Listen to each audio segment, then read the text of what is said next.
Vandag wil ek so 'n bietjie praat oor geloof.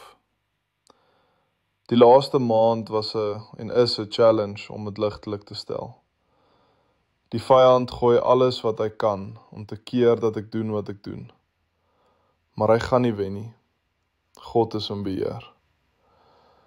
Wat ek eintlik met julle wil deel, soos wat die weke verbyloop, kry ek heeltyd die boodskap van geloof en die mosterdsaad.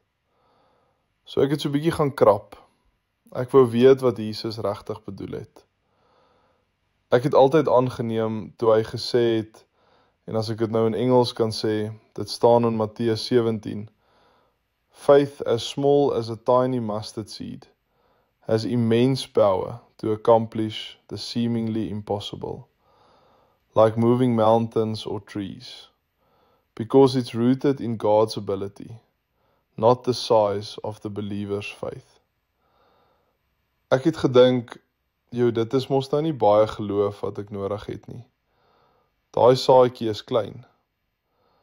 Maar in my soektog het ek geleer dat dit eintlik glad nie met die grootte van die saad of geloof te doen nie. Dit gaan oor wat daai saadjie word. Wanneer hy geplant word, groei hy en word 'n boom, die grootste in die tuin. En dit is waar die krag lê, in die tyd wat dit omvat om te groei. So alhoewel dit vertaal is om te sê size, het Jesus nie bedoel die grootte nie, maar die lengte. Hy het bedoel ons geloof is te kort, nie te klein nie. Selfde met hoe Petrus uit die boot geklim het en na Jesus toe geloop het op die water. Sy geloof was nie te klein nie.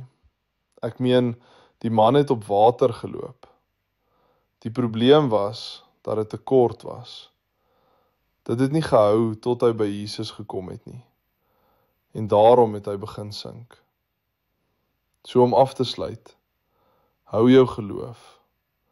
God se tyd is nie ons tyd nie. Ons plig is om seker te maak, ons hou ons geloof.